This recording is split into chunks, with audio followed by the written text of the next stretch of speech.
দীর্ঘদিনের দাবি মেনে অবশেষে তুফানগঞ্জ ২ ব্লকের রামপুর বারবিশা সংযোগকারী রাজ্য সড়কের ওপর জোড়াই রেলগেটের রেলওয়ে ওভারব্রিজ নির্মাণের উদ্যোগ নিল রেল কর্তৃপক্ষ। বুধবার আলিপুরদুয়ার ডিভিশনের রেলের আধিকারিক সহ ব্লক প্রশাসনের যৌথ উদ্যোগে প্রস্তাবিত এলাকা পরিদর্শন ও জমির জরিপের কাজ সম্পন্ন করা হয় বলে জানা গিয়েছে। এই খবর ছড়িয়ে পড়তে স্বস্তির নিঃশ্বাস ফেলেছেন রামপুর ১, রামপুর ২ ও ফলিমারি গ্রাম পঞ্চায়েতের বাসিন্দা থেকে শুরু করে পার্শ্ববর্তী জেলা আলিপুরদুয়ার জেলার বারোবিশার বাসিন্দারাও। এদিনের এই পরিদর্শনে উপস্থিত ছিলেন তুফানগঞ্জ বিধানসভার বিধায়ক তথা রাজ্যের মন্ত্রী মালতী রাভা রায়, বিডিও অজয় কুমার দণ্ডপাত সহ রেল দপ্তরের ইঞ্জিনিয়ার সহ প্রশাসনিক উচ্চপদস্থ আধিকারিকরা।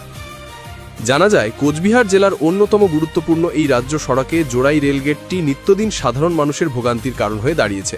উত্তর পূর্ব ভারতের সঙ্গে যোগাযোগের অন্যতম প্রধান রেলপথ হওয়ায় এই পথ দিয়ে দিনরাত অসংখ্য দূরপাল্লার ট্রেন চলাচল করে, ফলে বেশিরভাগ সময় রেলগেট বন্ধ থাকে। এর জেরে অ্যাম্বুলেন্স সহ জরুরি পরিষেবাগুলি প্রায়শই দীর্ঘক্ষণ আটকে পড়ে। এলাকাবাসীদের অভিযোগ, রেলগেটের এই সমস্যার কারণে জরুরি কাজে বের হওয়ার অন্তত ঘণ্টাখানেক আগে তাদের বাড়ি থেকে বের হতে হয় বলে অভিযোগ। দীর্ঘদিন ধরেই জোড়াই রেলগেটে ওপর উড়ালপুল তৈরির দাবি জানিয়ে আসছিলেন স্থানীয়রা। সম্প্রতি এই দাবির সপক্ষে জেলা পরিষদের পক্ষ থেকে রেল দপ্তরে একটি স্মারকলিপি দেওয়া হয়েছিল। সেই চিঠির ভিত্তিতেই রেল কর্তৃপক্ষ দ্রুত সাড়া দিয়ে জমি জরিপের প্রক্রিয়া শুরু করেছে বলে মনে করছেন স্থানীয়রা।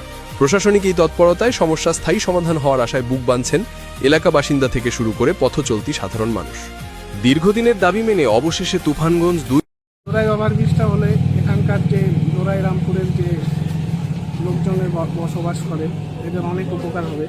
বিশেষ করে মুমূর্ষু রোগী এবং দৈনন্দিন যারা কাজ করে তাদের এখানে অনেক তকলিফ উঠাতে হয়।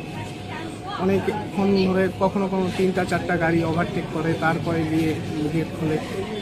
বিশেষ করে আরও স্কুলের যে ছাত্রছাত্রীরা আছে তারাও এখানে খুব হেনস্থার শিকার হয়। তাদের এক্সামের টাইম বা অনেক সমস্যার সম্মুখীন হতে হয়। আপনিও তো নিত্যদিন যাতায়াত করেন। আমি এখানে কর্মরত অবস্থায় আছি ৩.৫-৪ বছর হলো।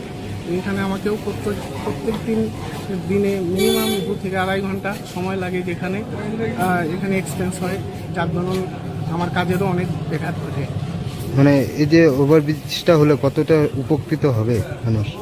অত্র এলাকার বাসিন্দা যারা আছে তারা খুবই উপকৃত। আমার জ্ঞানে এখানকার লোক অনেক উপকৃত হবে, যা এখানকার ফিনান্সিয়াল ডেভেলপমেন্ট এবং এখানে আরও ভালো ইনফ্রাস্ট্রাকচারগুলো আসবে।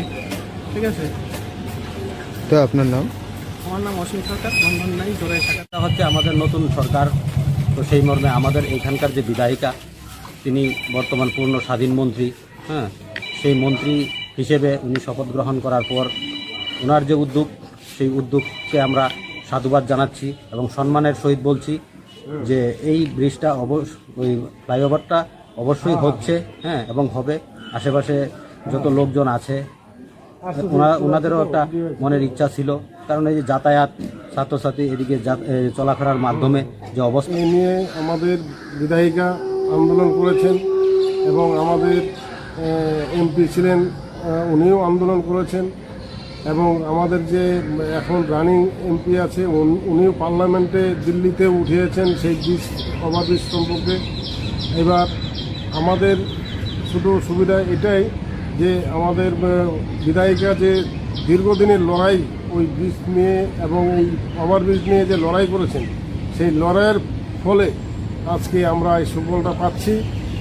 এবং সমস্যায় বিগত দিনে কি হয়েছে দেখতে পাচ্ছি, আমাদের সামনে একটা হসপিটাল ছিল এবং এখানে যখন রুগীরা আসে তখন দীর্ঘক্ষণ দাঁড়িয়ে থাকতে হয় এবং সাধারণ মানুষেরও যাতায়াত করতে বিশেষ অসুবিধার কারণে আমরা দীর্ঘদিন থেকে একটা দাবি রেখেছিলাম কেন্দ্রীয় সরকারের কাছে। আজকে আমাদের পশ্চিমবাংলায় সরকার গঠন হওয়ার পরপর আমরা যে দাবি রেখেছি সে দাবি পূরণের জন্য আজকে আমাদের ব্লক থেকে ব্লক আধিকারিক এবং রেলের যে আধিকারিক। দেখুন, কামাখ্যাগুড়িতেও এরকম একটি ওভারব্রিজ অলরেডি রেলওয়ে দপ্তর থেকে হয়ে গেছে, তেমনি এখানেও